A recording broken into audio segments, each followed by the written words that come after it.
Oh boy. Tomorrow's gonna be fun.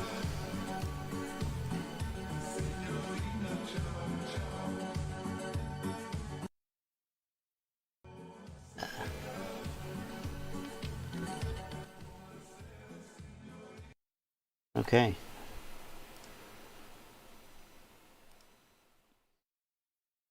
Market's opening down.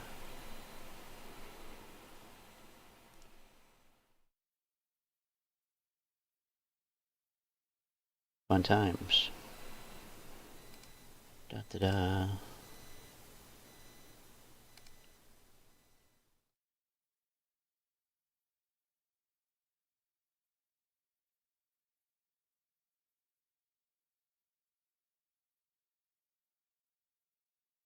I have to look at, where is it? This one.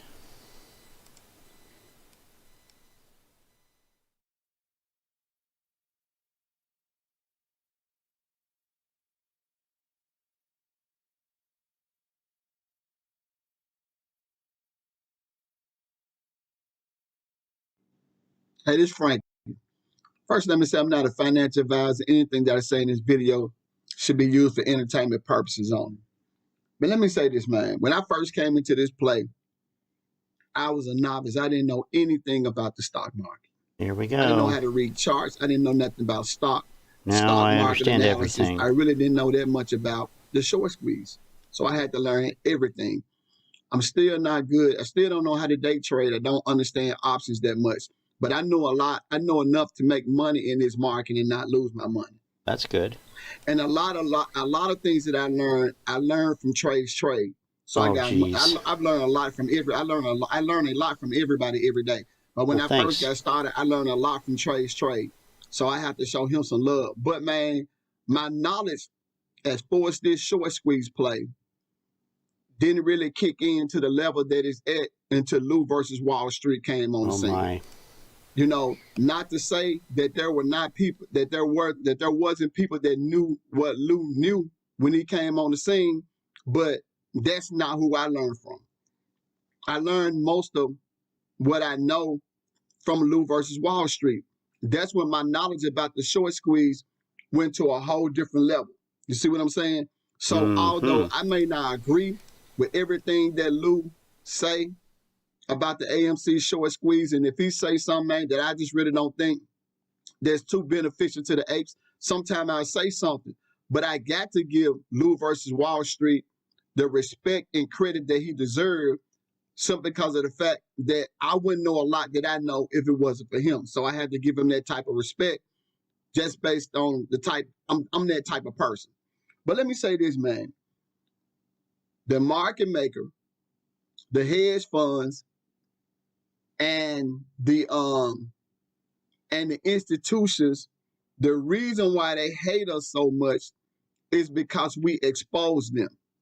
Not only did we expose them, now they are not at a point to where they can steal our money anymore. See, Really? that's the reason why they hate us so much. Because see, one thing about criminals don't like for you to know who they are. They don't like for you to know what they. How does he know that?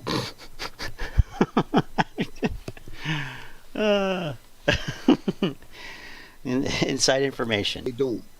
They operate under the cover of darkness.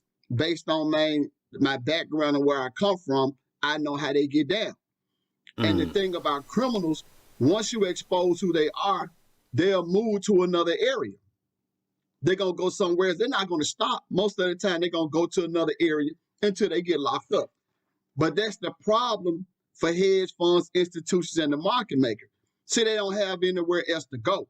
See, they don't have nowhere else to go where that's going to be that lucrative, where they can make money at the rate that they was making off of us. See, they don't want to rob their own kind the way they robbed us. You see what I'm saying? That's why I believe Lou versus Wall Street in his previous video, he said, man, they got to keep it where you got retail investors on this side and you got them on that side. And he gave a brief explanation as to why it's like that. You see what I'm saying? So they can't rob their own kind like that. Now they can get some people, man, they can make a little money. People come in and they invest their funds for them. But what they was doing to us was extremely lucrative. And it's sad. They mad at us and they hate us because they can't take our money no more. What? Really? This is what people think?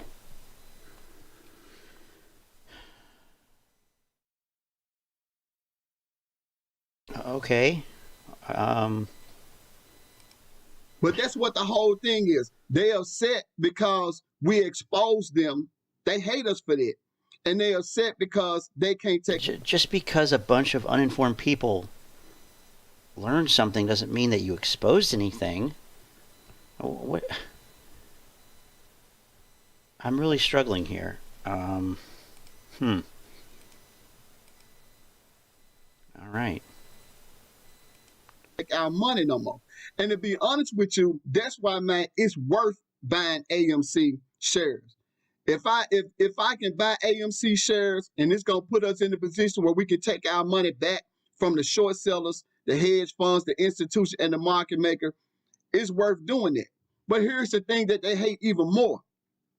See, they know when this thing short squeeze, they know we're gonna become financially wealthy. They hate, man, that we'll be able to trap, we'll be able to hustle, we'll be able to create businesses, we're gonna become bosses, and we're gonna do for self. See, because all they want is for us to depend on them and be broke. So they hate that they gotta finance our financial freedom.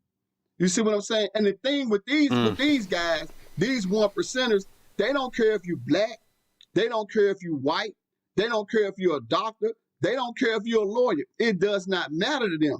You don't come from a certain class of people and your money is not long enough to kick it with them. So they don't care. Because see what this whole thing is about, it's about class warfare. And really what they doing, they using the financial system to oppress people. And they, man, trust me, the whole system, they wish that they could stop this from happening. That's everybody involved in that whole stock market. They wish that they could prevent this from happening because they hate to see us become financially free. That's why they fighting us so hard when it comes to this particular short squeeze play. Because here's the reality.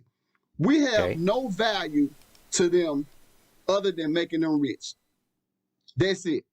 Other than making them rich and building their dreams.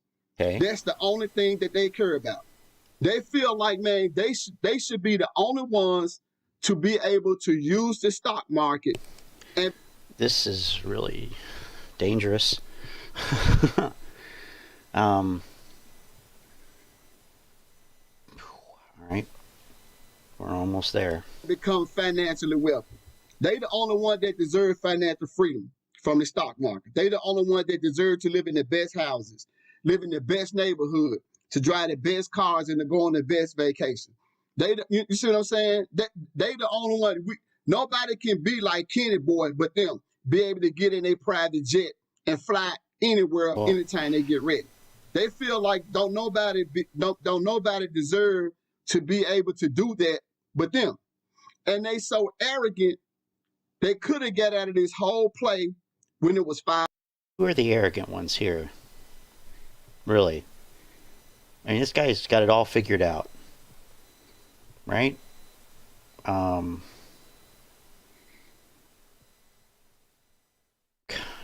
Okay.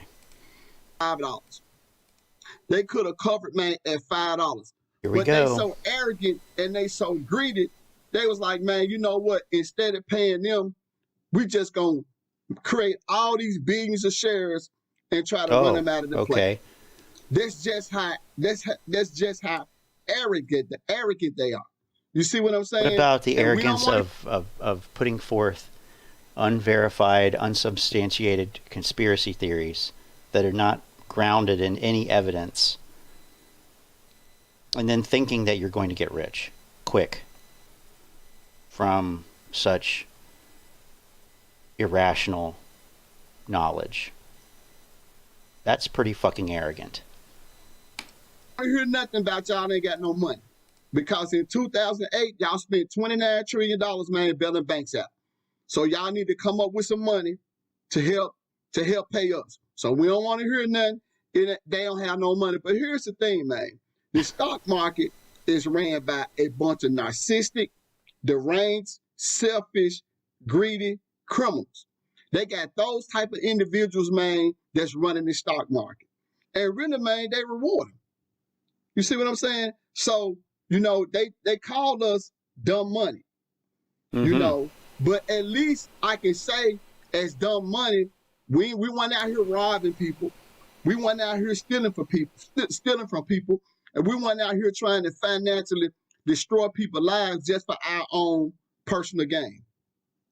And when y'all get through with all this market manipulation, y'all still gonna have to cover these billions of shares that y'all create. Right.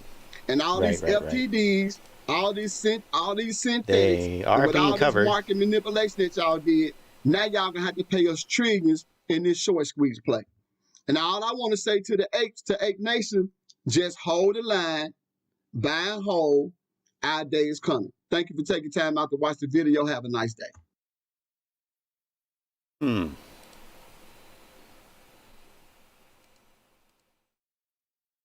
Okay.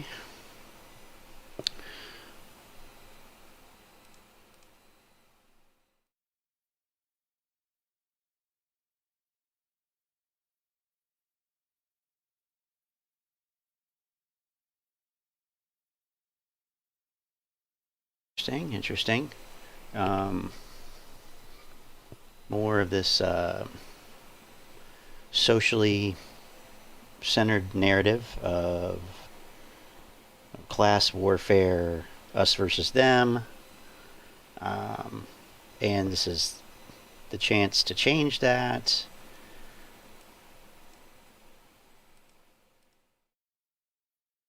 No. Okay.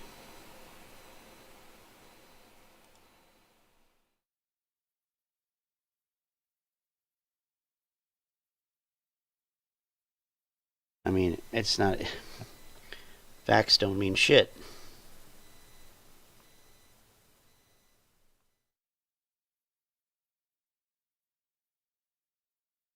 Shut up.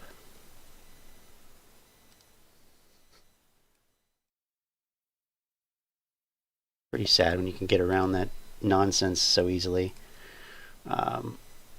Yeah, so these numbers are cumulative. So not a daily amount of fails, but a combined figure that includes both new fails and reporting day, as well as existing fails. In other words, these numbers reflect an aggregate fails. So if the number goes up, if it goes up from one day to the next, there's more. If it declines, then those obligations were fulfilled. So it's really a non-issue, but I realize that that's factual in nature, so it's not really relevant here.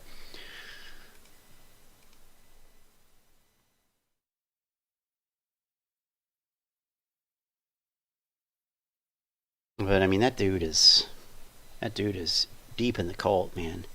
Deep in the cult. Jesus.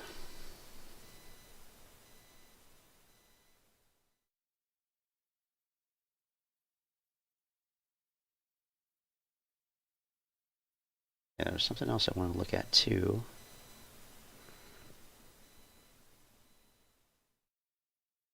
Fractals. Yay. You know what? Fractal is relevant here. Hold on, I'll get you a fractal.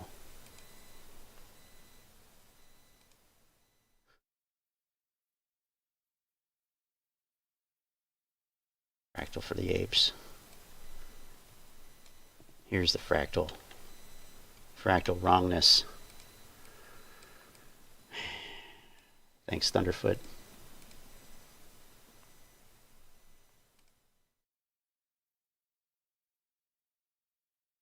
Cursive wrongness. Every possible iteration of the arguments, that wrongness is self-similar with the wrongness of the entire worldview. In other words, fractal wrongness. Love it. Okay. Andre Williams. I mean, really? Okay. This one right here. BlackRock Leant. Is that like British English?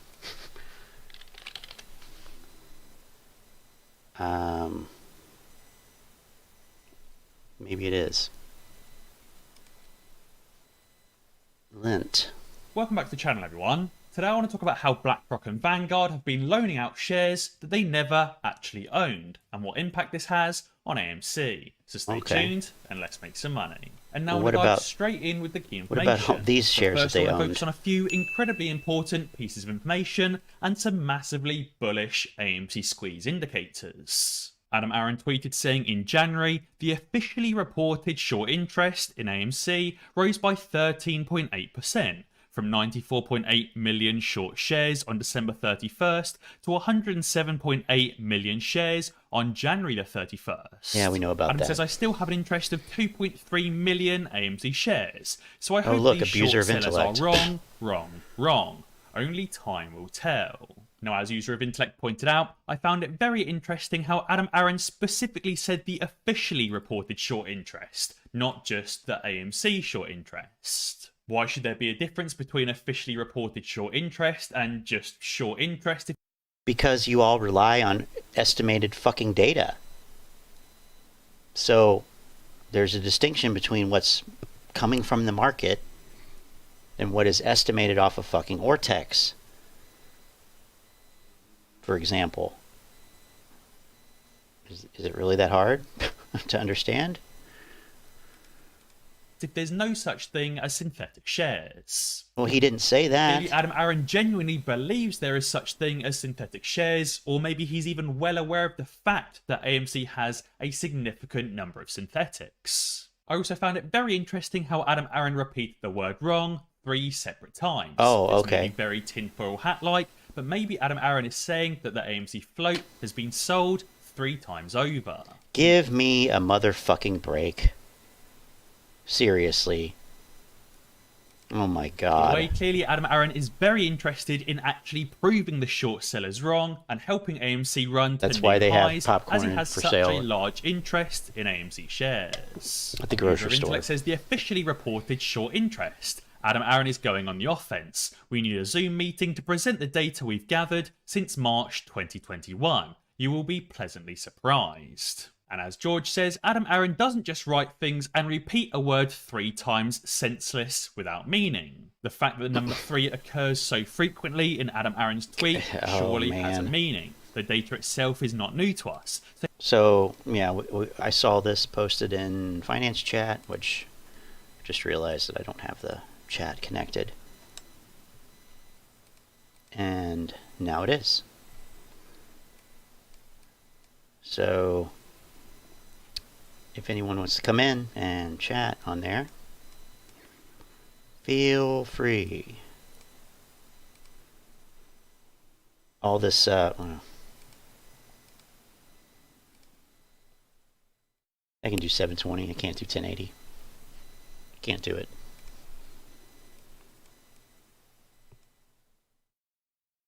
And let's see here, let me make sure.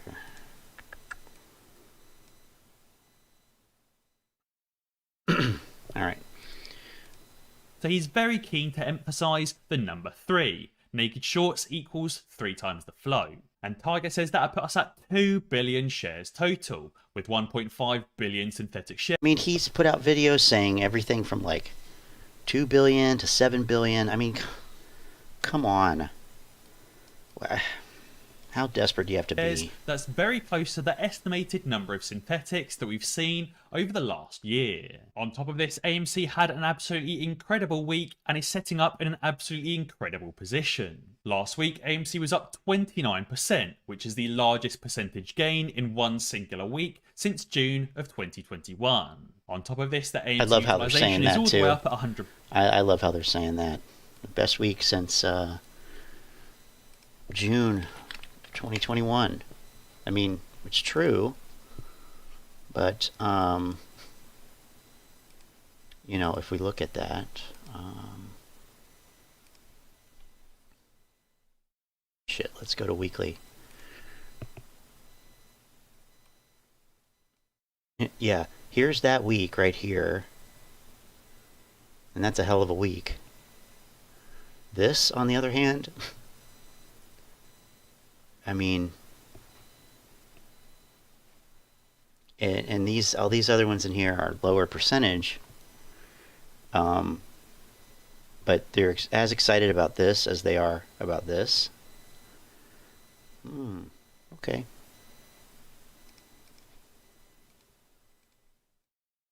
Percent and has held there for multiple days. That hasn't happened since May, just before the June run-up. On top of that, you've also got the S&P 500 and tons of blue chip stocks getting absolutely hammered, and Melvin Capital is also getting hammered, losing significant amounts of money on Affirm, Snapchat, and other stocks like Facebook.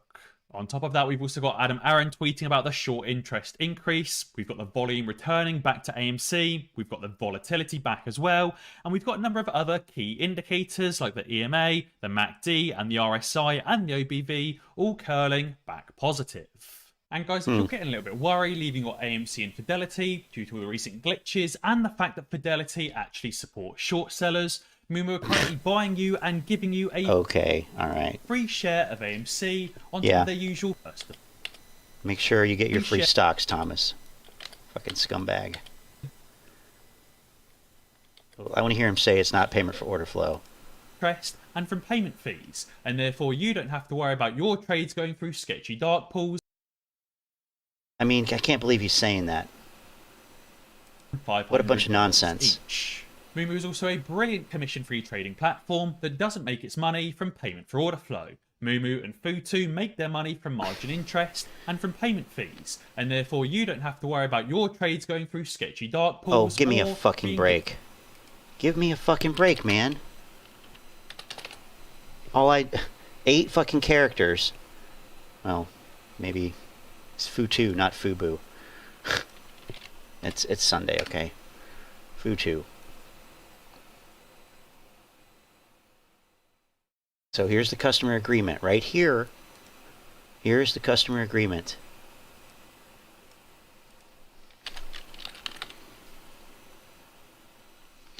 I understand that Futu will benefit from executing transactions on my behalf and from my maintaining an account at Futu. Such benefits may include payments from third parties for order flow.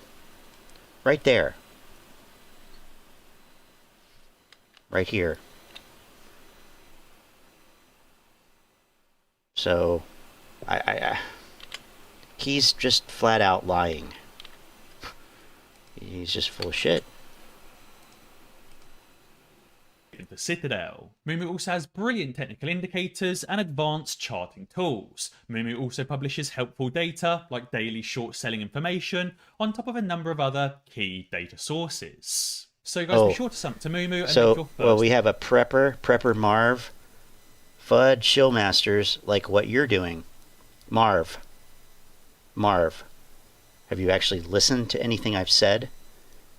Are you looking at the screen where I have a document from Futu that directly disproves what this shill is saying? Okay?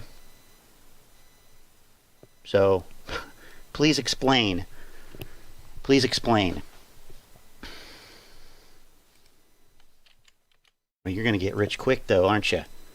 Deposit using the link in the description below to get up to $17,500 in free stocks and a free share of AMC.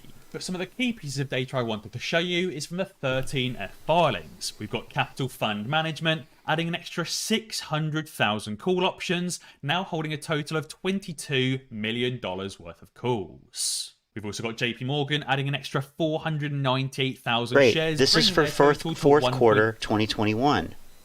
What relevance does this have now? I've said this every time they hype these motherfuckers. Oh, you like what I'm doing. I'm sorry.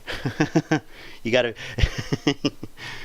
Yeah, sorry about that. Okay, sorry.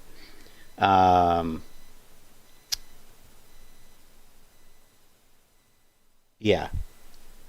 Good, good, good. Now, what he's doing here is he is talking about 13F filings, and you can see right here, source date 12/31/2021. That means it's reporting positions from the fourth quarter 2021 because the filings are due 45 days beyond that end of the quarter. Yeah, I understand you now, Marv. I understand you, and sorry for the misunderstanding. No, I get what you're saying. So he's talking about all this stuff that was reported in fourth quarter, and he's assuming that it's still relevant now. But, like I said, every quarter I chase after these guys and try to correct their blatant misinterpretation of these filings. It is ridiculous. I mean, how many errors has he? He's wrong about Futu. He's wrong about these filings. He's wrong about synthetic shares. I mean, come on. 18,000 views? 6 million shares, valued around $43 million. Geode Capital Management added an extra 423,000 shares, bringing their total to 9.1 million shares, worth around $248 million. On top of that, we've also got Renaissance Technologies, home to the most... Also, it's worth pointing out that notional value was based on the price from December 31st, which we can see what that was. See what that was.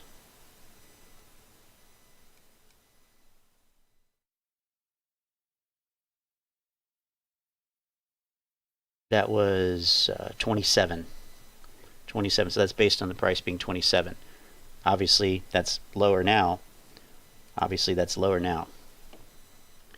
Okay. Successful hedge fund and the most successful investor to have ever lived, who have just doubled their AMC position. No, they didn't just double it. 2.17 million shares, bringing their total to 4.68 million AMC shares, worth around $127 million. As of 12/31. The most successful investor to have ever lived has quite literally doubled down on his AMC position. And finally, to finish us off, we've also got Altai Capital Management selling off around half of their total put position. Altai have just sold off around 2.3 million put options, therefore leaving the AMC... That's not 2.3 million put options. That is, divide that by 100, then you'll get the number of put options. So that's yet another mistake. So see this change in shares. Options are indicated on filings in terms of the number of total shares they represent, not the number of contracts. So, wrong again. Wrong again. He's putting out misinformation. Misinformation. And, so they reduced their put position. I wonder what that means. I wonder if that possibly means that they sold their put options for a profit? Possibly? I mean, maybe he'll say that. Maybe he'll say it. Much more. Now, obviously, don't forget, these are the Q4 filings for all of these hedge funds. Okay, meaning good. That these trades took place sometime between October and December 31st. But in that time, the AMC stock fell from around $37 all the way down to around $25 per share. Therefore, clearly these hedge funds know that AMC is going back above $25 a share and above $37 a share if they were willing to add to their position on the fall. Again, I think it'll be super interesting to see the Q1 filings, which will be released sometime in April, to see just how many hedgies added to their... Hedgies. So, let's see here.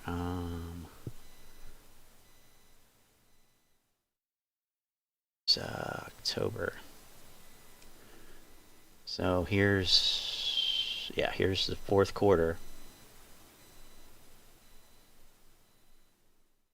So we don't know when they added those.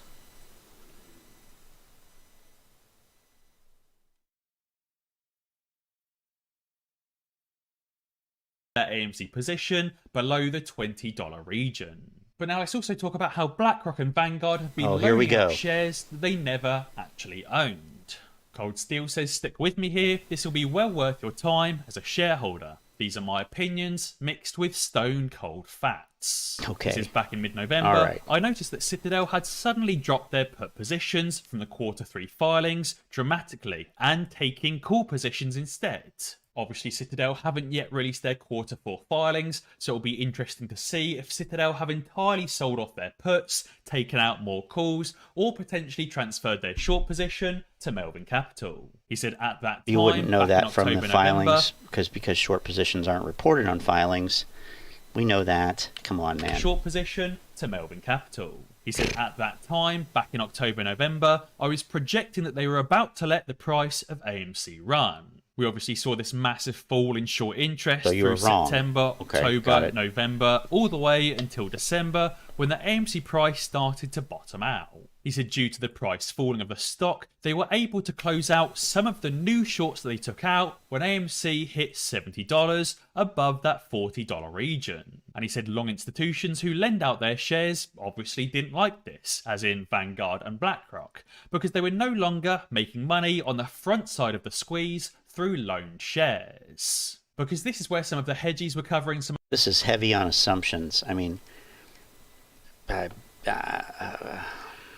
of their legit shorts, because we saw the self-reported shares on loan fall self-reported by the lending institutions, not by the hedge funds, not by the short positions themselves. The self-reporting comes from the securities lending market, the lenders, not the borrowers. So there's another mistake. What are we up to, like 6 now? Just repeating all of the tired, wrong assumptions. Self-reported, self-reported, Why would we trust them? from around 110 million shares all the way down to around 85 million shares on loan. And he says to fix this, BlackRock and Vanguard sold shares into the market, forcing hedge funds to buy those shares, and this created forced lending, and short interest grew as Forced the price lending? started to drop. Basically meaning that BlackRock and Vanguard were selling their shares that they actually held but had already loaned out, and therefore they were effectively loaning out shares that they no longer actually held. What? He estimates that some of these large institutions sold between 30 to 50 million shares either in December or in January. Again, it'll be really interesting to see and to verify this data when BlackRock and Vanguard release their full 13F filings later this month. He said institutions don't have to file their 13F filings until 45 days after the last day Yep, of I the already said quarter that. in which the shares were sold, so mid-February. He estimates that BlackRock and Vanguard have sold roughly 73.6 million shares back in December to push the price of AMC down to around $14, $15 per share. Okay. Well, those filings should be out.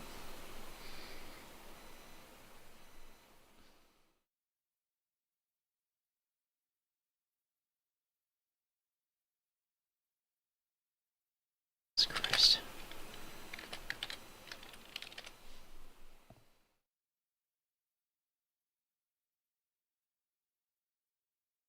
There's so many websites that show this shit now. It's ridiculous. Kind of stockzoa.com.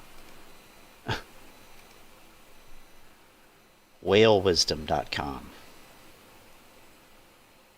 But why not just go to the SEC?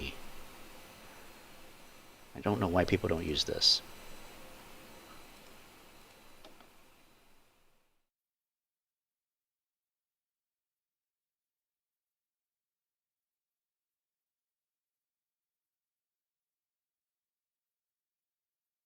Well, there they are right there.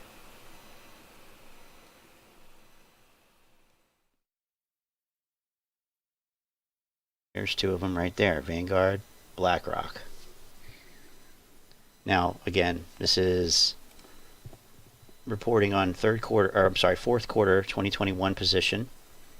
So it's saying that they previous to that quarter, for example, Vanguard 7.6 million, current 47 million. So that actually means that they bought shares in that quarter, not sold. Didn't he just say that they sold shares? Between Vanguard and BlackRock, they sold roughly 73.6 million shares. When is this post even from?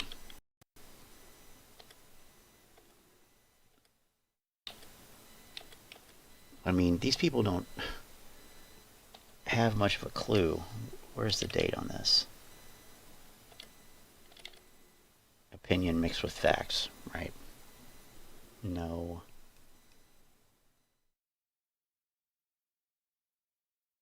"10 hours ago." So there's somebody who does not know how to look up filings or interpret them. Another one. Like so 5 many. days after the last day of the quarter in which the shares were sold, so mid-February. He estimates that BlackRock and Vanguard see when we can 3.6 million shares back in December to push the price of AMC down to around $14-15 per share. Again, as I said, it will be interesting to see when we can verify this data around mid-February when BlackRock and Vanguard release their full 13X. Give me a fucking break, dude. That's literally what we have here. It is mid-February. What are you talking about? This video is from yesterday. What is he talking about? The filings are right here. What he counts on is nobody actually looking into this shit. That's what he counts on. He's needs you to be ignorant. If they had actually sold before the year end, they can report a loss on the share price for tax purposes and then potentially buy back in at much lower prices either this month or later on this year. After all the Q3 13F filings had been filed, the AMC institutional ownership stood around 172 million shares. If BlackRock and Vanguard have sold 73.6 million shares, then that means surely only around 98.4 million shares are available for loan. But obviously right now we can see upwards of 120 million. That's a complete fallacy. What about all the shares that are sitting in margin accounts of retail investors that are being loaned out? What about all those shares? What a vast majority, supposedly. I mean,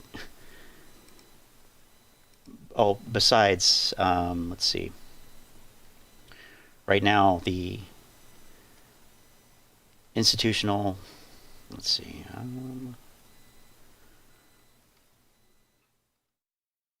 See the way they have it broken up here, but you know, basically like 43%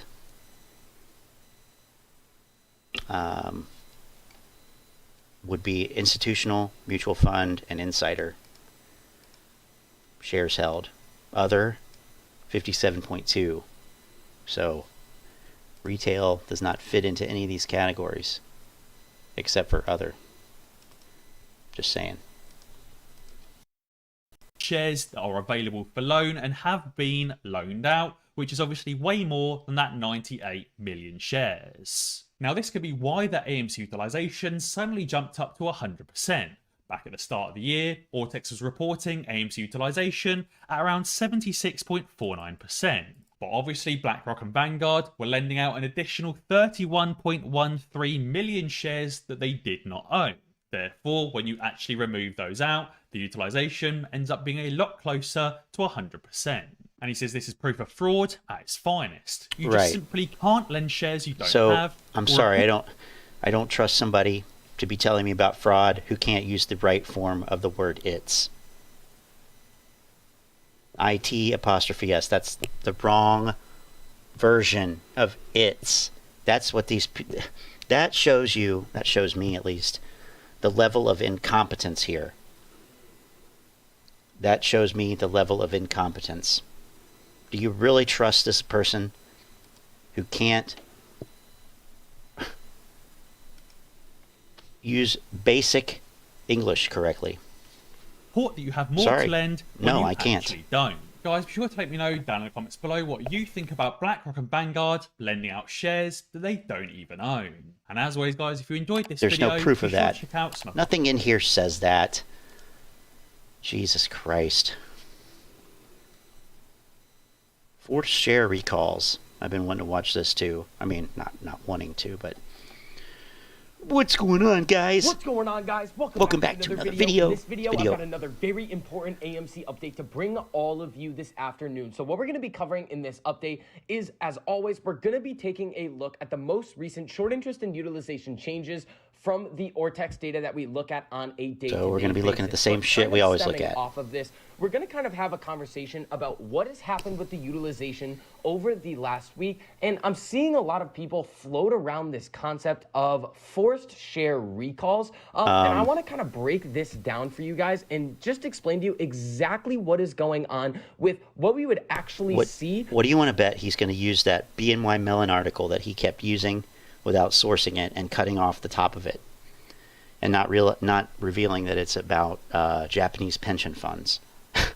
I'm almost like willing to take wagers on that he's going to do that. He's going to use that stupid article.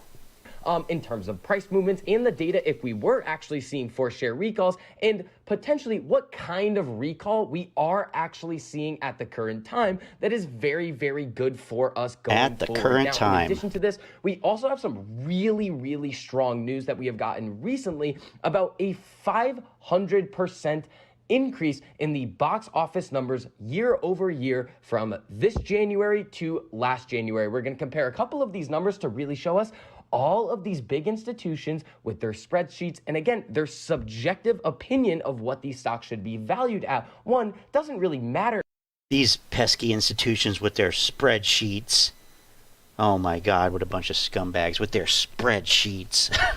What the hell? In the their current marketplace, because spreadsheets. at the end of the day, the market participants are going to decide what something should be priced at in the open market, and they are just flat out incorrect, in my opinion, as to where this company is going in the future. And again, guys, the apes are and that's not a leaving. subjective So make sure you drop opinion. some of that down. That's not a subjective opinion. What a clown. In the comments below. But before we get into all of that information, who want to learn 1348, the strategy that everybody is strategy and be able the basic moving average cross strategy that people are just now learning how to do. to Wow. make money for yourself. Jesus. 8%. Now, first thing we have to take a look at here is, what did the S&P 500 do? Now, the S&P 500, the SPY, fell 1.97% on Friday. Typically, in the past, really since November, when we've seen these big down days in the SPY, AMC's been down 5, 10, 15% on these types of red days. The fact that AMC was able to hold its gains and really show a whole lot of strength going into the end of last week and have one of the strongest weeks that we have seen since June is an absolutely awesome sign for what we have going forward. So He's so excited. let's come over and take a quick peek at some of this Ortex data. God. If he weren't such a shill, if he weren't such a liar, I would actually feel sorry for him, because clearly he's an idiot. Here, let me just give this a quick refresh. So we do have 100%. Let me give it a quick refresh, because I think it'll change on Saturday fucking afternoon. Yeah, what a gimmick. Right now, according to Ortex. Now, we had an increase in the short interest on Friday of 2.43%, 5.22 million borrowed shares, 2.91 million net borrowed shares, and 22.15%. Oh, look at this box that he conveniently skipped over. Return shares, 2.32 million. So he's telling, and this is, look, it's cut off. Like every fucking time, it's cut off. I mean, why didn't he say the return shares? Because then he might actually have to explain what that means. Jesus Christ. Estimated short interest with, again, all-time high shares sold short of 113.68 million. But as you can see over here, the cost to borrow levels are pretty low. Now, what I do want to show you guys is that cost to borrow can lag a little bit. When we see the utilization start to spike up the last time that it did from 8, you showed this last time. Have a giant Repeating yourself like an old person. position at 1.47%. be paying that 10% call situation. First, we kind of have to explain exactly what this is and how this can happen. So when we come over to this BNY Mellon part right here. There it is. There it is. What did I say? There's the BNY Mellon article that he doesn't show the URL. He cuts off the title and he's skipped down 3/4 of the way through the fucking page. And you know what? Because I care, I'll find the article.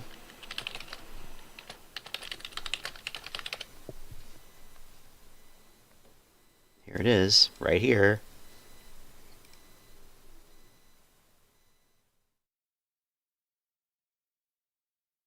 This is the article that he's using. And it talks about pension funds, and it talks about securities lending, and loan recall. Here's what it is. Here's where he's going to show it. Agent lenders. Here it is, right here. Agent lenders. Boom. So, if you want to read the whole article, there it is. But, you know, he used this article literally in every video for a couple months back in the fall. And he did, every time he did the same thing. Didn't show the source. Oh, hell no, there's no source here. What am I thinking? Lenders can recall their securities whenever they want, for whatever reason they want, and they do not have to provide an explanation. See, this is cherry picking. He's cherry picking this from an article that's talking about something else completely. Something else completely. And he found something, you know, that says this, and he's just pulling up that little section only. And it's dumb. This is ignorant. Is ensure the request is made in good time so that we do not interrupt their investment life cycle. So what a share recall is that, let's say I, short the VIX, lend shares to you, the viewer of this video. That's not how it works. You don't lend shares directly to somebody, by the way. What a recall would then be is that if I said to you, hey, I would like my shares back. Let's say you've already shorted the stocks into the open market. You have to then go. That's what a simplistic explanation. Go out and buy them back and then return them to me. So what would this do to the data that we are seeing? Well, when we come over to the Ortex data, if you have to go and cover some of those short shares that you have and then return them to me, well, that is going to decrease the shares on loan.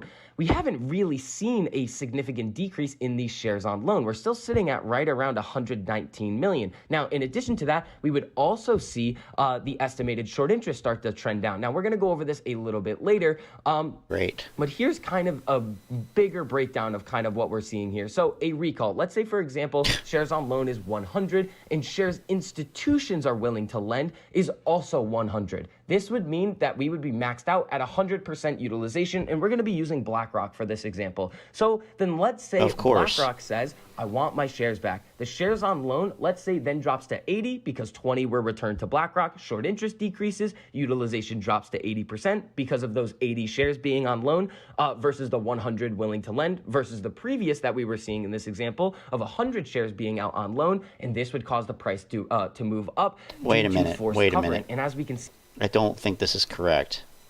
So shares on loan is 100 and share utilization, shares institutions are willing to lend is also 100. Okay, BlackRock says I want my shares back because that's what BlackRock would say if you are a child like short the VIX. Share on loan drops to, let's say, 80 because 20 were returned to BlackRock. Okay, short interest decreases, utilization drops to 80%, 80 shares on loan versus 100 willing to lend. But if BlackRock says they want their shares back, then that reduces the amount that is willing to lend.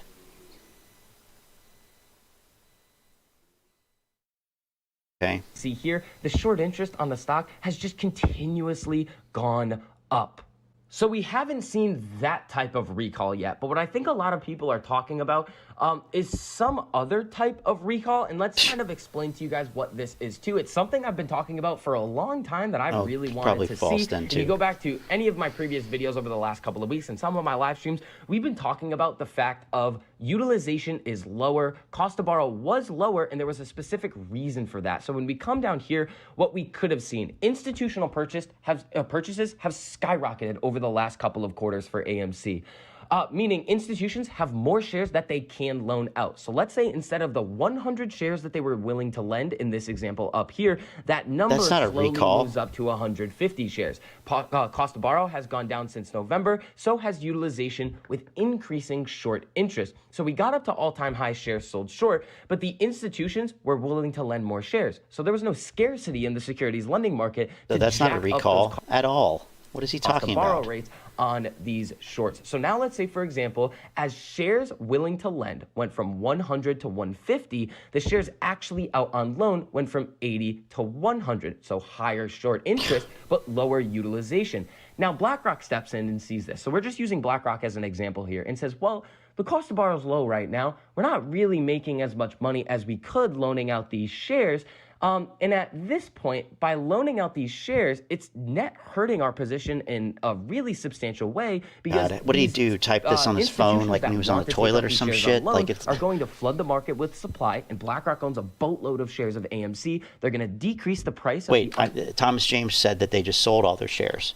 Yeah, this is basic. This is basic. Of course, that's basic.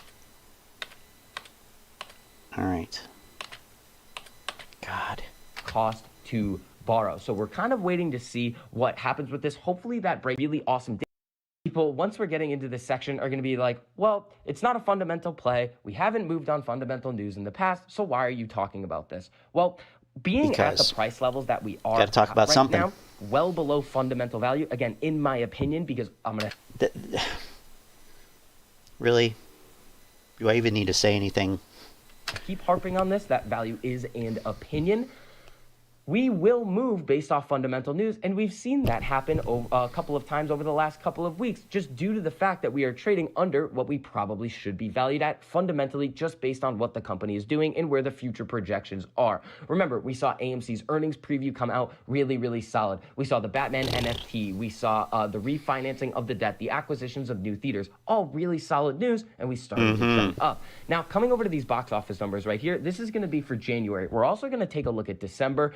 So we saw here that 389 million cumulative gross for January 2022. In January of 2021, 65 million. That's a 500% increase. That is very, very solid. What that shows us is the movie theater industry is getting back on its feet. Now, I know some of you guys are going to be saying, well, it's not really at those levels pre-pandemic yet. Yes, obviously not. We still have a long ways to go, but this is where we get into some of the December numbers. When we come over to the December numbers, we had 920 million.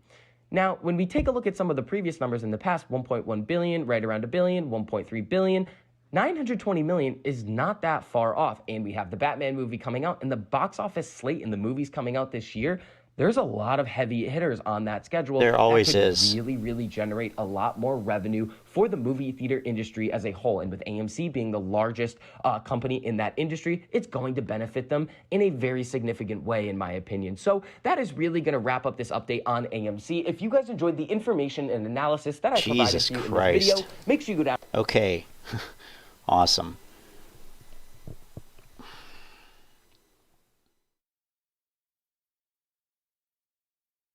All right, let's see what's going on here.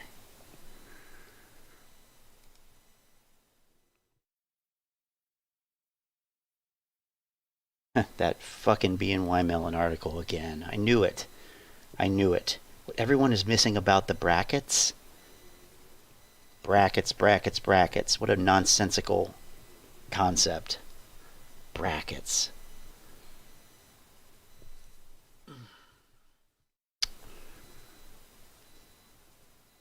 In-depth bracket video. Retail investor count.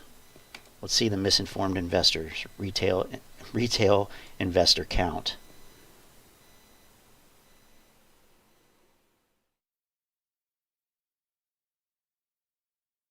Nice reflection. I think each individual ape is much stronger now than they ever have been before, and I think the stock is starting to show that. Oh, your stupid intro.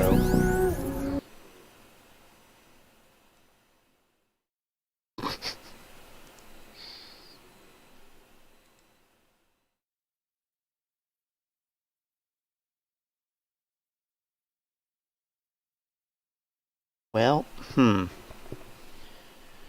ay, ay, ay, ay. All right. Let's see here. That.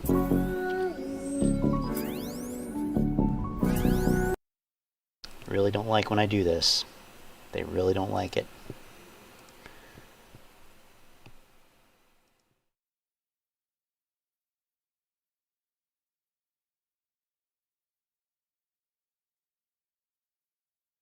Probably because there's all this internet traffic because of the big game.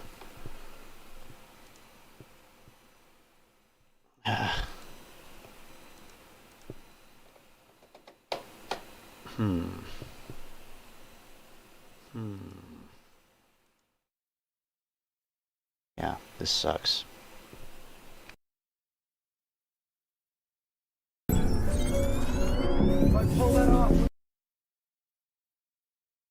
I'm really getting sick of being All right, guys. So unlike what I usually do for videos, I actually shifted what I first started off with to the back half of the video because it was a hot take, and I don't want to turn people off the video as soon as the video starts. But it is an important perspective, I think, on AMC and the overall Ape Nation, the strength of each retail investor currently holding AMC stock, and why I think that less is more. Now, I will have the information. Less money. Market.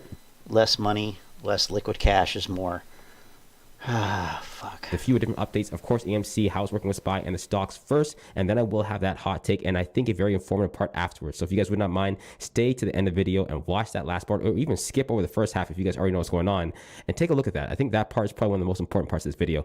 Here we go. Now, getting into next week, guys, the market's going through a little bit of a shit show right now. We have what's going on overseas, a little bit of conflict, and I don't want to downplay potential war as a little bit of conflict, but I don't want to get too far into that. I did that in the last video. If you want to go check out what's going on, take a look at that. No. We do have the emergency Fed meeting coming up, which is very, very, very important because we're speaking about rate hikes, and that could definitely affect the stock market long term. It has already affected the stock market. Just a quick recap. I already did this last video as well, but just so you guys know, we typically do have 8 Fed meetings. There's going to be 9 this year. I can definitely see there being 10 Fed meetings depending on how this data comes out.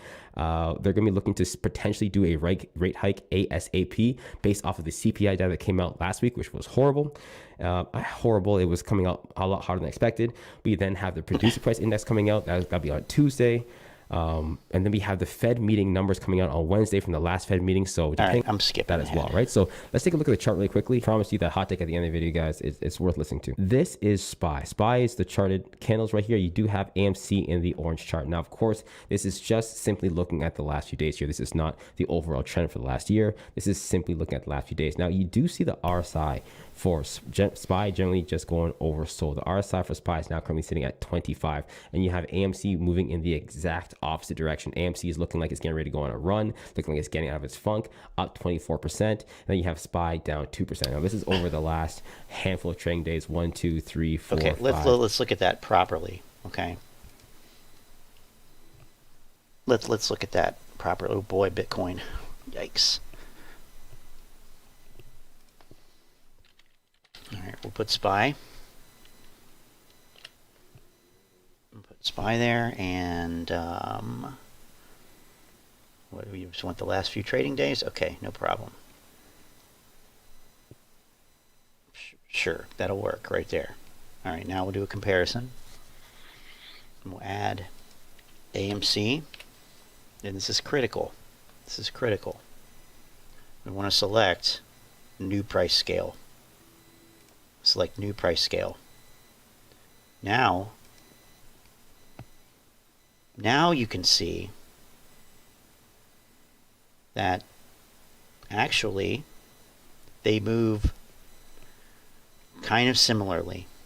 When we look at the last few days, like January to February, you see a very similar type of shape. So this is disingenuous. This is ignorant. He's using a different price scale so he can show something. But I mean, you can even see it here, right? Look, there's green candles here, and this goes up.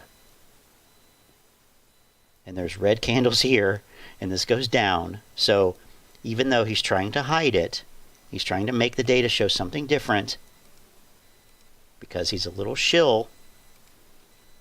Well, here it actually is.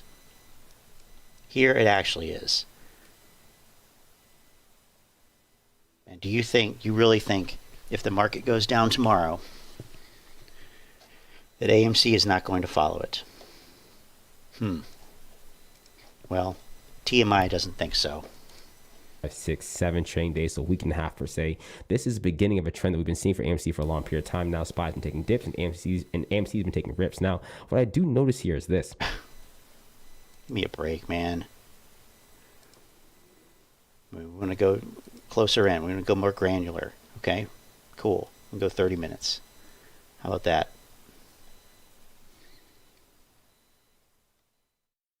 Yeah. I would say that those have a similar contour in the last handful of trading days, huh? Interesting. You know, for certain segments here, right? Now I'm going to draw this out. For certain segments here, you can still see that with the green comes these runs for AMC. AMC still does need SPY to be green in order for AMC to go on these huge runs here. Doesn't necessarily need them, but it does much better. For example, here SPY is taking a bit of a dip. AMC was still going on a run. Now, of course, AMC did get double topped out and couldn't quite make it all the way up. But nonetheless, the run was still happening even though SPY was dipping. But when SPY is positive right now, AMC is really going, like really, really going. For example, we had an hour. Is this on the 1 hour? We had 1 hour of green candles. And this was on February 9th. And AMC absolutely ripped. Now, we had 1 hour of red candles. We had a little bit of pullback. We had 2 more green candles. We had a run up. We had a red candle. We had a pullback. We had 3 green candles in a row. We had a rip. And then we had red candles, and after the day we had a dip. It's still affecting. Of course, he's using 1 hour candles, but this is what he's talking about right here. The maximum positive movement we can see, if that makes sense to you guys, right? So disingenuous that's what I'm little recognizing fuck. right now from the overall market. So the pullback for the market, I don't think is necessarily bullish for AMC in general. Okay. But in regards to an indication of how bullish the stock is, it looks very, very, very good. What does that mean? What the hell does that mean? Listen to that. Necessarily. Listen to this. It's just limiting the maximum positive movement we can see, if that makes sense to you guys, right? So that's what I'm recognizing right now from the overall market. So the pullback for the market, I don't think is necessarily bullish for AMC in general. But in regards to an indication of how bullish the stock is, it looks very, very, very good. I am very happy with what I'm seeing right now from the stock. Very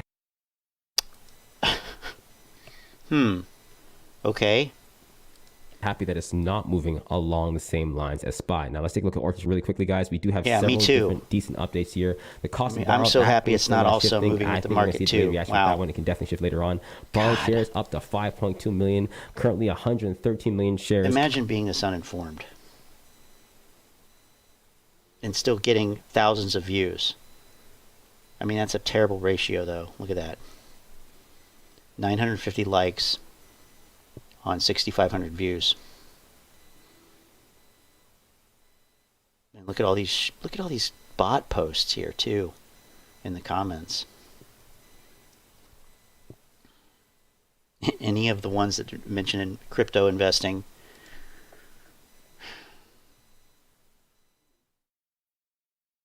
I don't need to hear him talk about Ortex. That is the last fucking thing I need.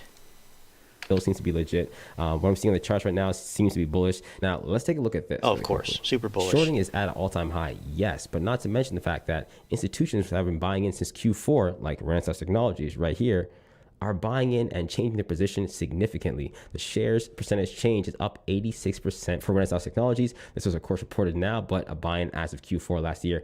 This is huge. This is pretty big. We don't need retail investors to be watching these institutional investors to kind of figure out where the money is. We already know what the play is. Nonetheless, it's good to see confirmation coming from larger institutions saying, yes, there is some value here at this stock, at this price, right? Now, let's get into this overall thought process with how many of us are there, how strong we can be, and, well, this hot take at the end of the video. Here's the retail investor count.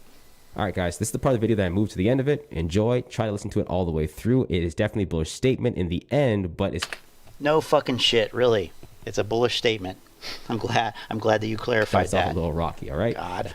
There was a report way back when, in June, with Adam Aaron and the overall amount of retail investors holding AMC stock. The report said that there was over 4 million of us holding 200 plus shares, something along those lines. I'm not even looking at the exact number right now, but I want to doesn't matter. bring Who something to your cares? attention. I see that every single time somebody brings up that there are less than 4 million of us, people get yelled at, or people are getting frustrated, or people don't want to hear it because it's not with that confirmation bias. But I have a different perspective, and it's still positive. So it's kind of scratching that confirmation bias, but also hitting you guys with some hardcore facts. So, you know, if you guys do understand what I'm trying to say here, do me a quick favor. When I'm done explaining this, if you like it, fine. If you don't like it, it is what it is. Smash that like button. If you do like that, let me know in the comment section if this makes sense to you guys, and hopefully this can help us, you know, grow stronger together. So take this in. If there was 4 million retail investors in June, I do not think that those retail investors were apes. I do not think every single one of those retail investors were apes. I think that's a fair statement. But I also think that if there are a significantly smaller amount of us now, retail investors, chances are we've cut off the fat. Chances are those who are still holding the stock from when it came back down from 72 in June, which is a freaking ridiculous number. They're hardcore cult members. Or to come back down from and still be holding it. Now we're the apes. This is the ape nation, right? So if there are a significantly smaller amount of us now, then if there is a significantly smaller amount, another person who doesn't know how to speak, think each individual ape is stronger than if there were more of us, then that would mean that there was more people holding up the weight of this company. I think that. So in other words, we want the dedicated cult members. We don't want numbers for the sake of numbers. We want numbers of dedicated cult members. We don't want those, you know, flip-floppy meet Kevin types. That there are significantly less people holding up this company than there were in June, but I think each individual person is significantly stronger. Now, hopefully that makes sense to you, because in my opinion, if we have, and this is just an example, if we had 4 million people in June holding up the stock, and then we had 1 million people now, to me, if we start running again, 3 million people plus are going to be coming back. And in my head, I would much rather a million people be holding the stock, because where we are with the stock's not going to change, whether it's 10 million people holding it or 1 million people holding it. It doesn't matter. But I'd much rather have less of us now holding the stock, knowing that there's going to be reinforcements coming in once we start running the FOMO to come back in. Then there'll be more of us now and less people come back in. I don't think we need. What if they don't have the money to buy into these stocks anymore? You just said the market was fucking crashing. You just talked about inflation. What am I missing here? What am I missing? Come in, besides but that's logic, just my common perspective. sense. Okay, so hopefully that makes sense. If it does make sense, please do help me with this video, because it will be getting some flack. Smash that like button, leave a comment section in the description below if that makes sense. I think each individual ape is much stronger now than they ever have been before, and I think the stock is starting to show that. So to end off the video, guys, I don't care how many of us are there, really. I really don't. If there was only 10 of us, I would be so much happier, because I know how easy it would be to hodl. But I don't care. Listen to that nonsense. I just wish there were 10 of us. I don't like all you people. You all, it's too hard to control a large crowd. If there were 10 of us, I could control each one of you directly. Numbers. I didn't buy because there was 4 million of us. I found out after I bought that there was 4 million of us, but that's not what brought me in, right? So don't put so much on the overall number of apes. And actually, I think if we find out that there's significantly less, I'll be perfectly fine with that, because I know that those motherfuckers that are still holding on will be down for the long run. And that's truly the bullish statement, right? My name is T-Mike, guys. I am the Master Investor. Thank you guys very much for tuning in right now. If you guys do not mind, let me know in the comment section below who you guys think is. Jesus Christ. Oh, man.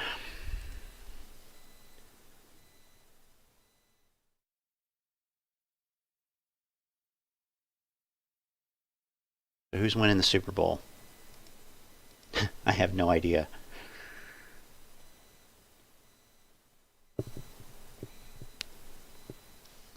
Yeah, I know. The Super Bowl's on. That's why I'm on here, because I don't care.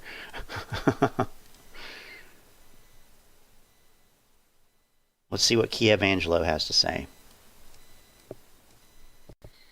Okay, guys, I'm broadcasting from Kiev, and it's about to get really hairy over here, but I still care about my ape. time to put little deeper thoughts of what is going on with AMC stock. What you see on the screen, it's the highest institutional buying of AMC. Institutions didn't buy like crazy when AMC was at 50s, 60s, 70s. because they're not bought like uninformed. crazy in December, November, October. And if you go over the historic price action for AMC, you will see that in October,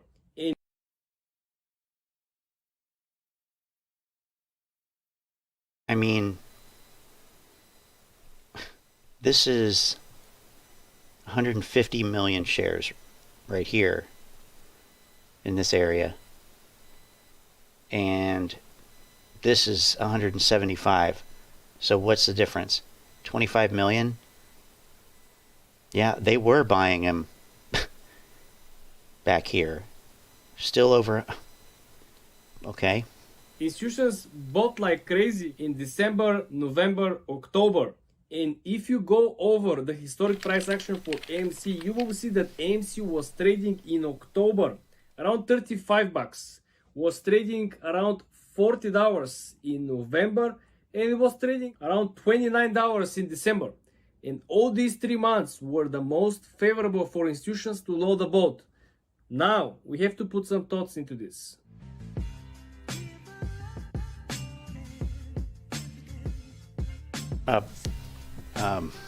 By the way, I grew up in Cincinnati, so People got angry and frustrated I hope when the they see Rams that win. institutions are buying more AMC shares, even though synthetic ones, if we assume that these shares are synthetic. But that's not always the bad news, guys, because think about it. Who will buy AMC shares in bulk through the dark pool if there is no demand on the other side? If there are not other short sellers willing to borrow the shares, right? It's kind of a good news from each point of view. If they're buying the shares to keep the shares, it's a good news because they're expecting a big run up. If these shares are bought from these institutions just to be lent, this means that there is a business, there is a demand.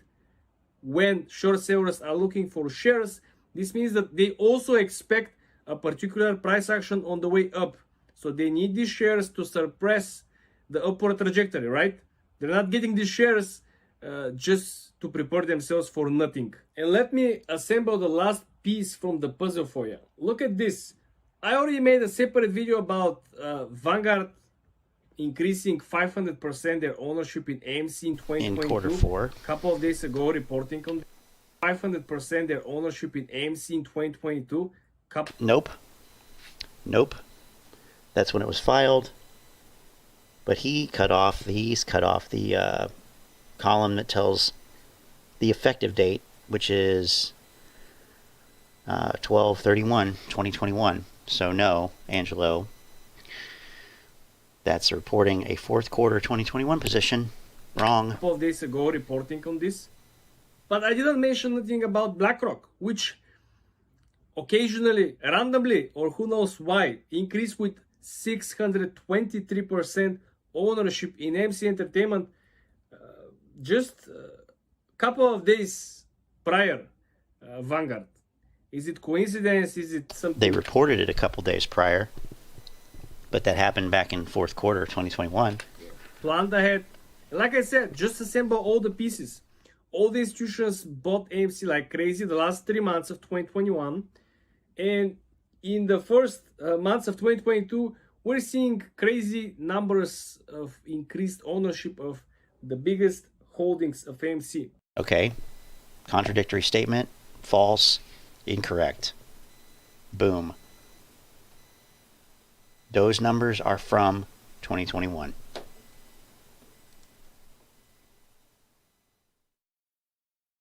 Shut up.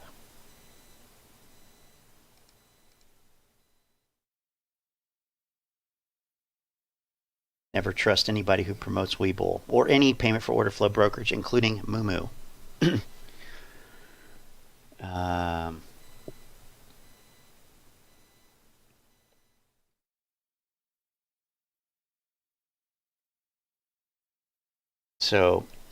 Well, anyway.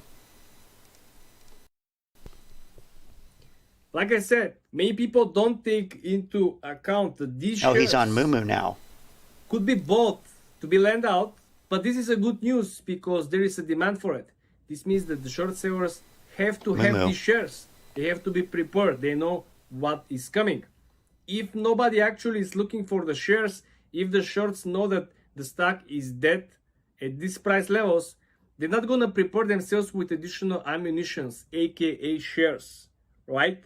Who in the right mind will load the boat with 500 and 600%, and we're talking about the real meaning of the smart money, right? These two companies are real representation of the smart money on the stock market. We're not talking about secondary hedge fund, secondary wealth managers, right? We're talking about Vanguard and BlackRock. So these guys know what they're doing. So if they increase And their they're fucking positions with playing 500 and 600%, even though for the sake of lending the shares to the short sellers, this is still a good news, because just proves the point that there is a big price action coming in the short. That doesn't even make sense. Like, utilization is 100%. So they couldn't have added shares to lend. They had to have removed shares to lend, which is what Short the VIX's whole repetitive nonsense was about.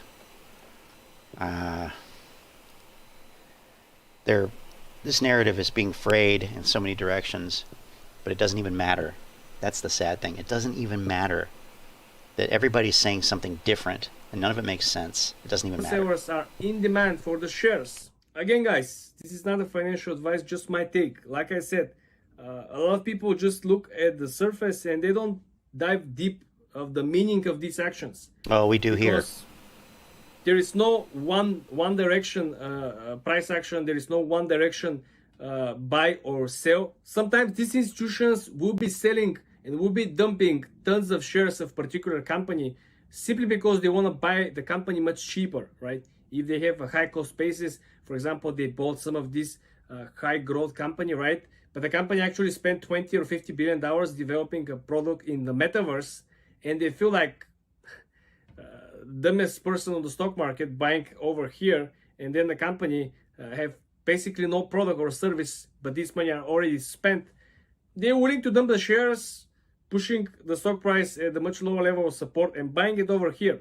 So like I said, there is always a couple of different reasons why institutional investors will be buying, selling, or lending or borrowing certain shares. This is why when you go on institutional ownership for AMC stock, you will see that majority of the institutional investors have long and short positions. There is very limited number of them who only have short positions. Well, you and don't there are some know that. numbers on the screen to be exact. You don't know that because, okay, this is disingenuous as fuck. Because we know that institutions are not legally obligated to disclose short positions. And the short positions that they are disclosing are put options. Quote unquote short positions. Put options. So it doesn't say how many shares they own short or they've sold short. It does not say that anywhere. It's widely known that they don't have to report the short positions. They don't self-report the short positions either. We have only 27 institutional investors who have only short positions with the stock. God, that's so disingenuous. Versus 540 which are long, right? This represents a big sentiment. This is why, guys, I believe that every time when you see that doesn't even make sense. With the short interest at all-time highs, how can that even be possible? God. Institutional investors loading the boat for any purposes, for any reason on the stock market, it's a good news. I will feel much worried and much bad if all these institutions are dumping. Let me know, how would you feel if you find out that Vanguard dumped 500%, BlackRock dumped 600% of their ownership, their closing positions. Maybe they did in January. Did last year. How are you gonna feel? If you feel bad, well, they didn't last year because we know that the fucking they're loading the boat. We have to wait until after first quarter. Literally until May. Let me know how would you feel when these institutions show how zero would you or feel? like close position with AMC. Much worse, right? Again, guys, yeah, this is much my worse. take. I could be wrong, but like I said, this is my opinion. This is how I see the situation. Subscribe to the channel, guys. Like this. No. Oh my. That was bad. Kiev Angelo. Ladies and gentlemen. Alright, one more video.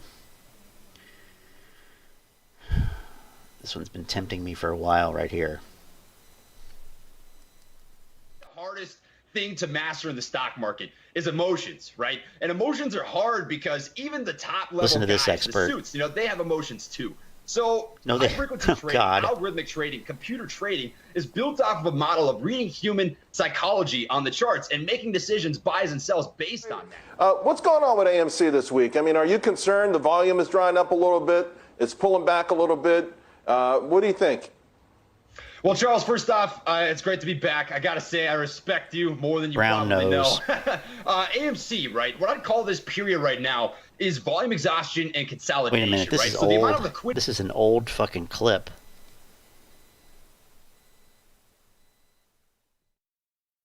This is old. He hasn't been in this space for a long time. I don't know. We can see the date. They've cut it off the screen. This is old. Liquidity and volume that was going into AMC in that short period of time, those couple of weeks, you essentially have to cool off from that. AMC between $2 and $4 billion of inflow on any given day. So this kind of fluff in the middle between what I would, consider the next rip to be is that base foundation. It's the consolidation that allows the next big move to happen. This is a technical trade. This is still very technical. I mean, it's given back about 38% from this $14 rip up to 77, which is healthy. So I'm absolutely fine with this consolidation period. It's boring, but it doesn't scare me in the least bit. Is there a support point? I love charts. I love. They had to take off the screen because they probably showed something that it revealed that it was an old video. God, these guys are so disingenuous.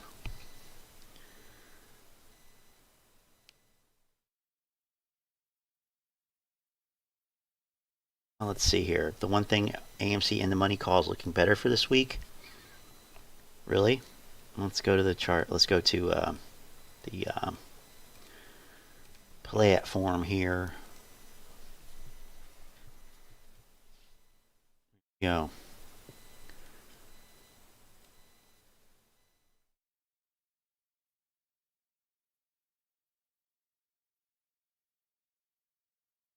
Get all this volume, this open interest in these high strikes. 85, 60, 40, 35, 30, 25.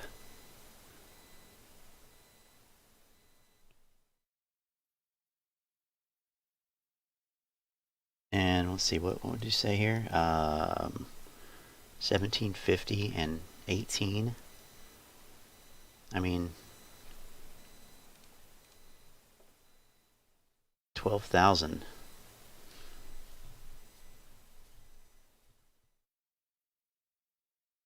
Right here.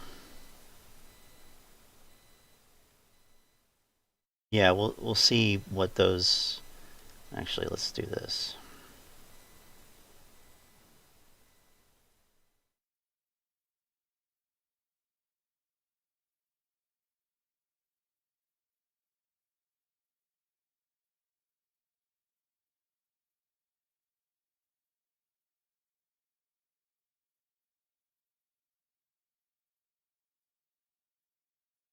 Friday.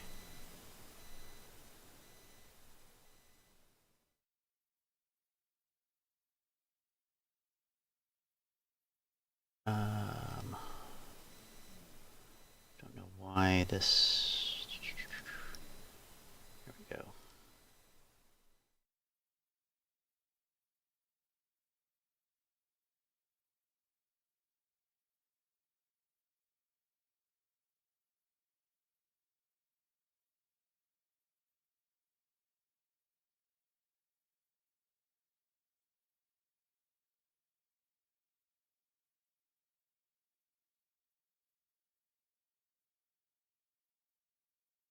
Yeah, we'll have to see, I guess.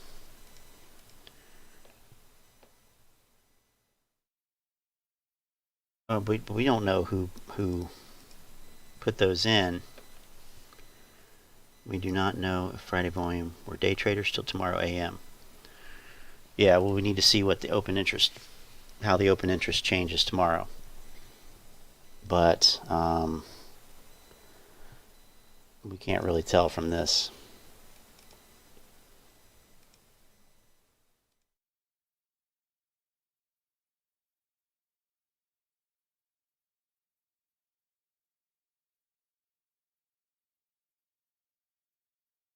Can't really tell.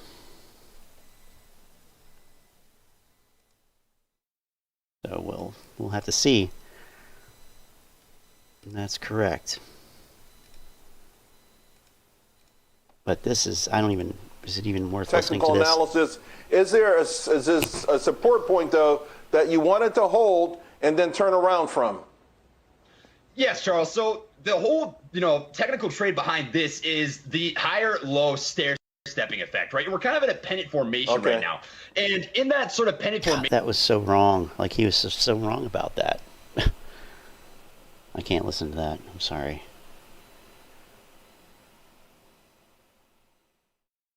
Now let's show Mark Cuban.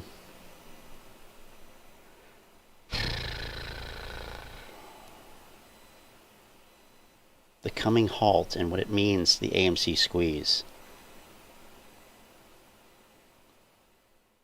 They just sold 45 million shares. Where's he getting that? What's going on, guys? What's going on? What's going on, beautiful apes? Today we are actually looking at AMC stock and the institutional owners involved as well. Now, of course, guys, the past couple of days have been really weird, right? We hit lows of $13, $14. Really and weird. From that point on, it looks like we finally have found the bottom. And now it's finally time to go right back up. Now, if we actually look at the buying and selling on this stock, guys, there's a lot going on, even on the 11th, the 10th, right? The 9th. Like, all of February has been very busy for institutions. If we saw the starting of January, you guys remember very busy for institutions reporting their fourth quarter 2021 activities. Day. Now let's look at the start of February, right? The start of February 2/1/2022, we had about 35,000.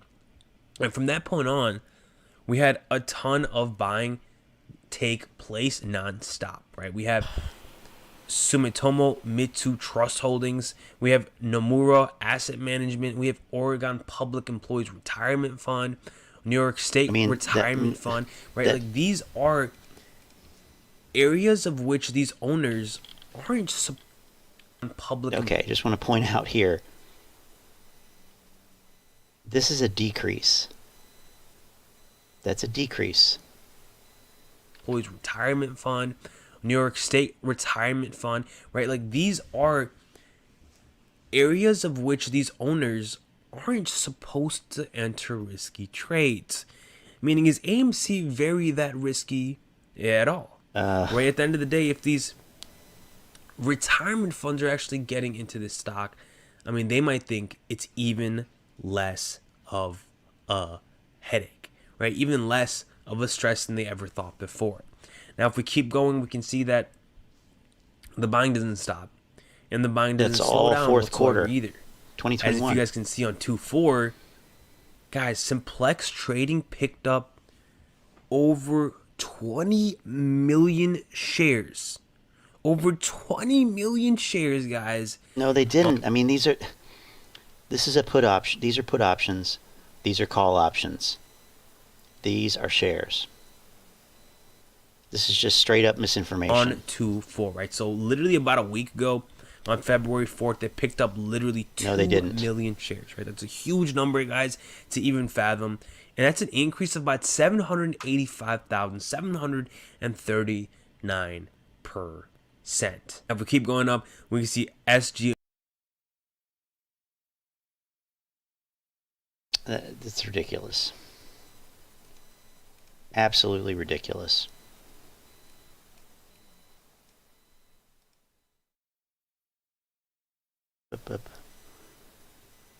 Come on, Fintel.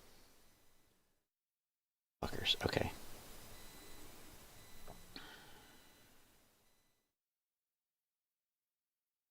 So first of all, let's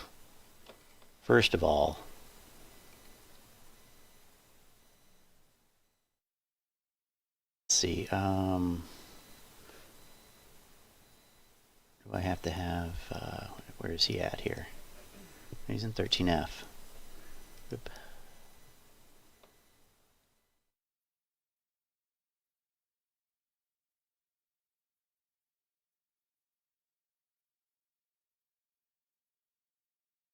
Well, anyway, you can see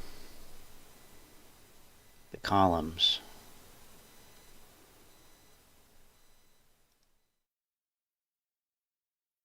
Shares, percent shares changed, reported value. So the third column is value. And he's saying that it's 785,000%. And actually, this is a 0% change. They're just reporting what they held in fourth quarter. So that's not even a change, first of all. Like you can see, yeah. It's shares held, percent change, shares converted to dollars amount. So, and if you divide this out, what we should get, let's see, we divide, let's just do the 15, 22, 441.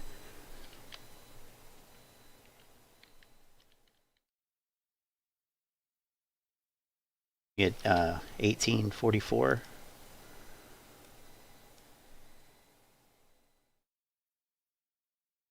So here,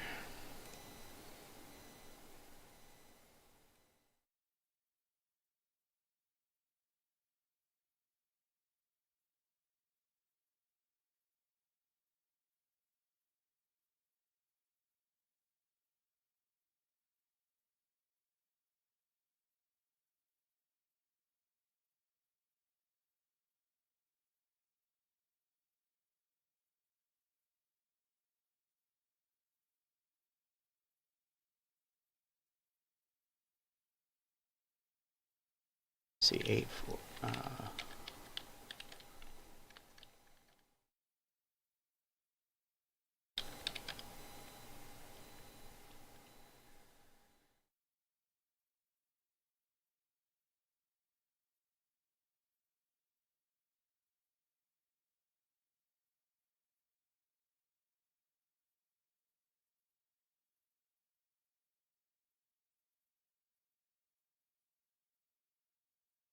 Reported value in thousands.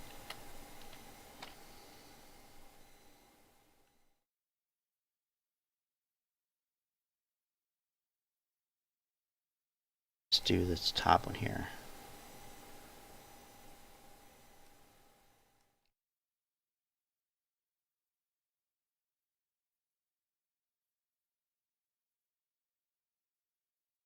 Oh my gosh. Okay, well. But you see that this third column is reported value, not the percent changed. That's all I wanted to show. America's Securities also picked up some shares. Victory Capital Management, Mitsubishi Kokushi Asset Management also picked up, right? Like there is so many funds just buying into this stock. Till this day, like the squeeze, nothing has even happened yet. Check this out. Northern Trust Corp picking up another 5.8 million shares, right? 430,000, 1.9 million by Swiss National Bank, 2.8 million, 2.2 million by IMC Chicago. So those are fucking options. Those are put and call options, dude. Right there. Wow. 2.8 million, 2.2 million. And that's a decrease. It changed. It went down by 20% on each side of the position. By IMC Chicago. So it's a lot of these funds are buying in the millions. And if you look at this, BlackRock, 42 to 43 million shares just bought right now, right yesterday. No. Meaning what's really going on, Apes? There's something. How could you even think that that's true? How can you be that uninformed?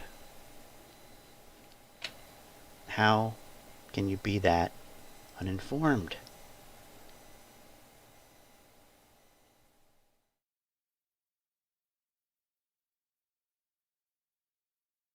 I mean, Let's see. We need. Guess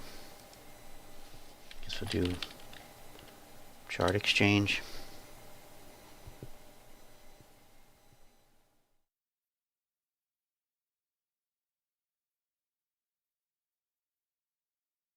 So you're telling me that 45 million of the total volume of 98 million was BlackRock, and they reported it the same day? Give me a fucking break, dude. Give me a break. Something big going on. Why is institutional buying getting so crazy? JP Morgan, another 1.6 million. And the guys, this is the same exact date, right? 210. Capital Fund Management, 825,000. That would exceed the total volume if that was true. 770,000, 2.3 million, right? I mean, he's calling out changes that are negative that would indicate that they reduced their position in fourth quarter 2021.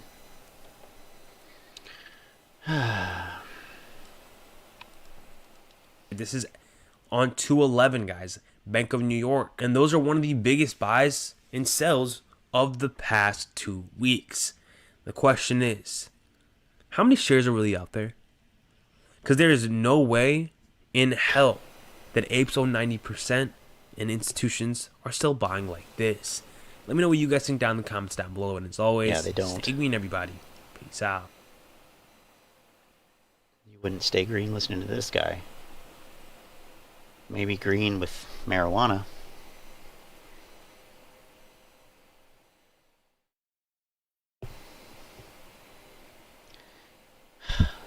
Everybody's so misinformed on this. Oh my god.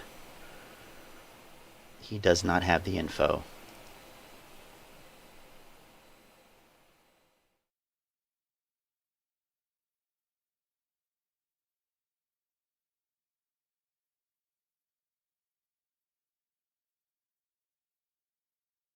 They can't fill the orders if they don't have any real shares, right? If we hold the real shares, they're fucked. Am I wrong? Yes.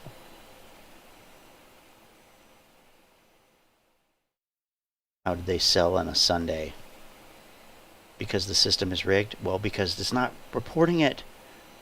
It's literally from last quarter. Are these buys going through dark pools? Irrelevant, doesn't matter. Bro, BlackRock filed, they have these shares.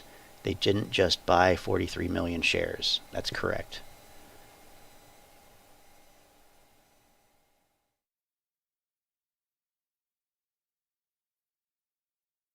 Every time this happens, it goes down big time. You've learned nothing.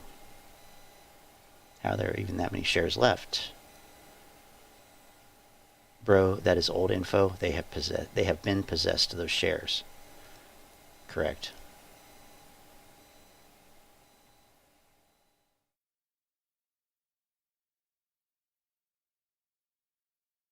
After this video, I will not watch your videos again. You are not able to understand the table. E.g., BlackRock has got in total roughly 43 million shares, and the total amount of shares has increased their position.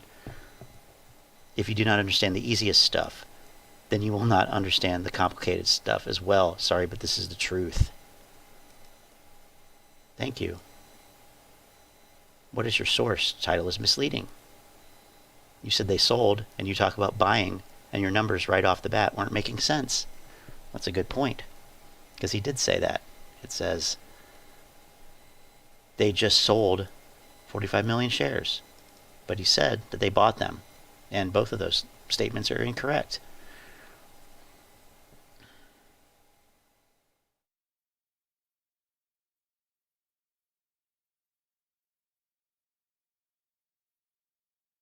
Yep. God. Insane. The level of FUD. Alright. Take a peek at the market.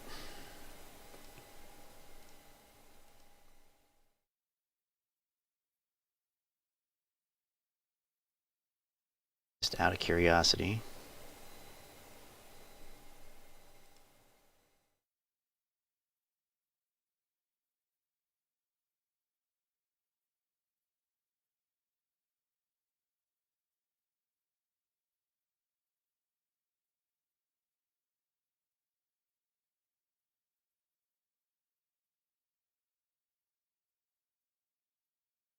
Tomorrow's going to be interesting.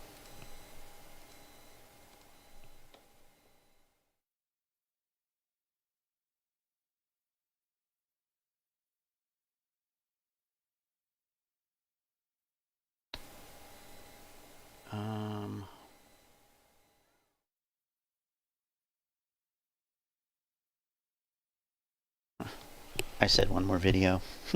I lied.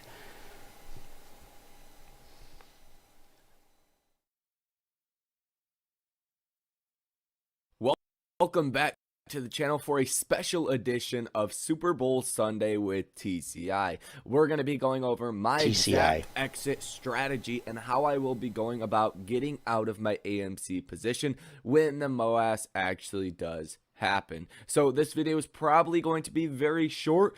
It's a pretty straightforward strategy. We're also going to take a look at some of the new Russia-Ukraine headlines because that is going to affect the broad markets. So if you guys find education, if not simply entertainment, out of this video, hit the like button for me, subscribe to the channel, as well as comment down below. If you guys also want access to all of my trades in real time and you want to stop watching your portfolio crumble in front of your eyes, hit the link down below in the pinned comment as well. Join a great trading community. But let's get into this information. So let's first start off with the Russia-Ukraine headlines that we are getting out today. So we have this one. Zelensky asked Biden for greater military. No. This Sunday of what a Russian invasion of Ukraine might look like, and urged Americans to depart the country immediately. Kiev Angelo about this. By an onslaught, war breaking out.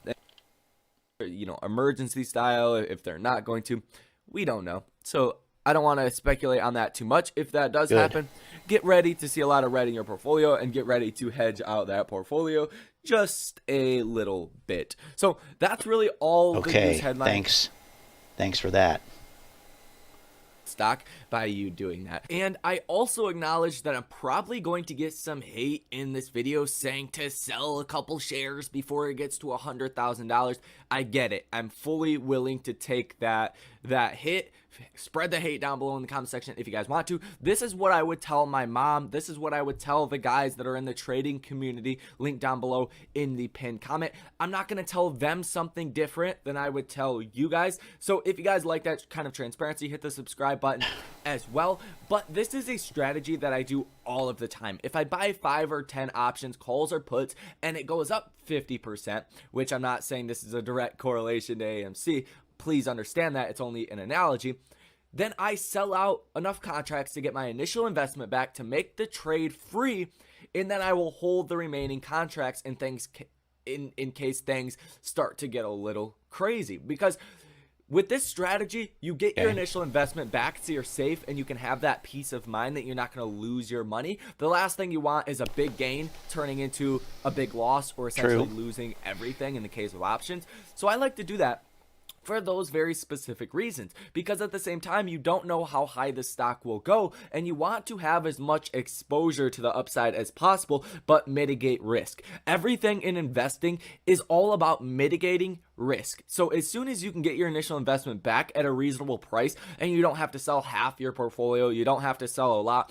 just selling a couple shares, that's the way to do it, and that is the #1 exit strategy. There's no magic number to say, hey, you should sell X amount of your portfolio or X percentage. It all comes down to you guys personally, and I also, like I said, wanted to stress that it does not matter if you sell 1, 2, 3, 4, 5 shares once the MOAS happens, because it is a domino effect that cannot be stopped. But your ultimate goal is to mitigate risk and maximize profits, and this is that #1 strategy to do that. So this is certainly not financial advice. I'm not telling anybody to do this, but this is what I do on a day-to-day basis. There is actually a strategy called the free share method, where it's exactly that. If you buy 100 shares of a stock and it goes up 50%, sell out 50 shares, keep 50 for free forever to basically have just that free exposure.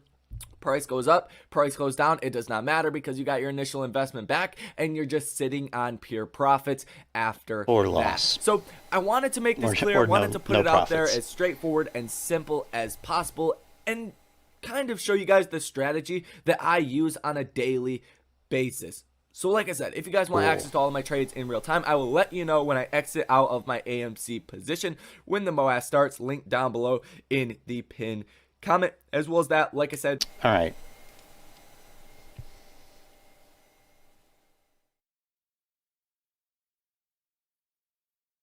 Yeah, I don't think I have anything else. I think this is. I just wanted to take a look at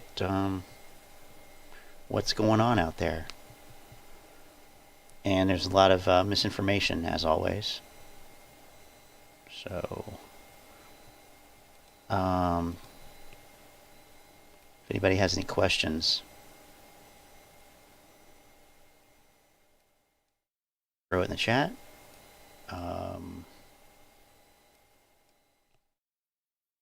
Otherwise, I think I think it's time to make some food for dinner. So I'll tell you what. Let's do this.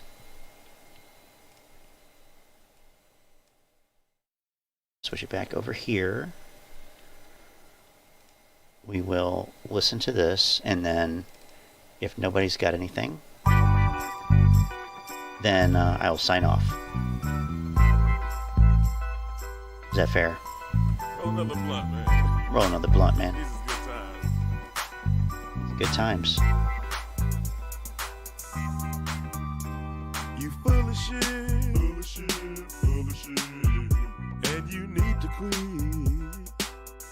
Baby, you full of shit, full of shit, full of shit, and you need to quit.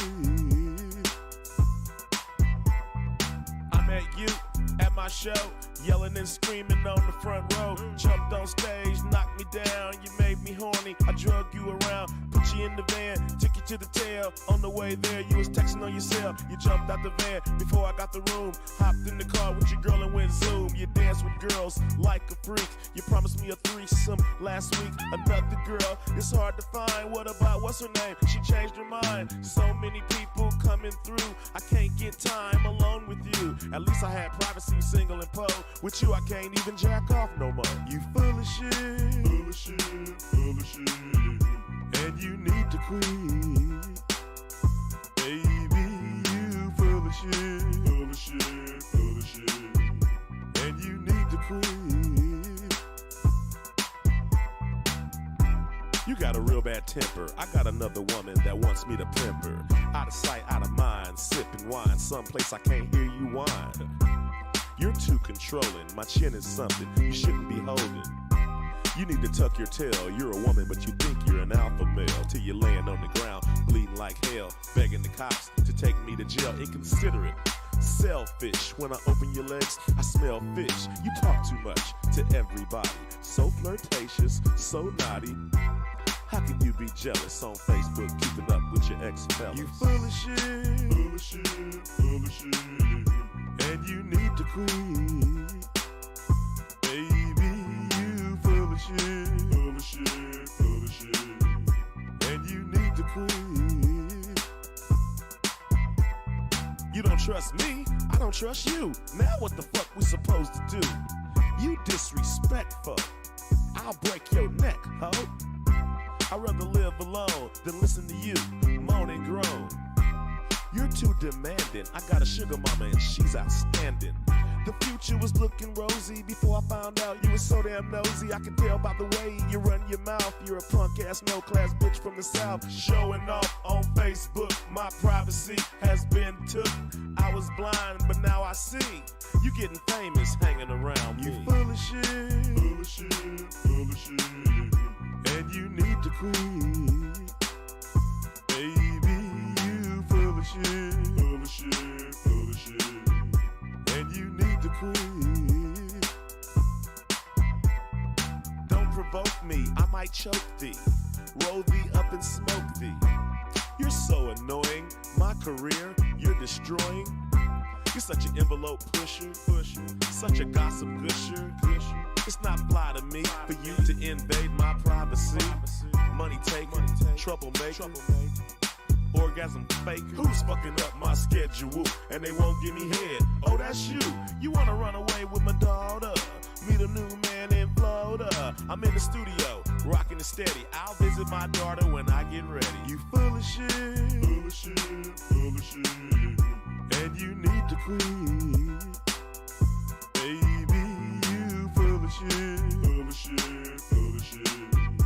And you need to quit. You full of shit, full of shit, full of shit. And you need to quit. Baby, you full of shit, full of shit, full of shit. And you need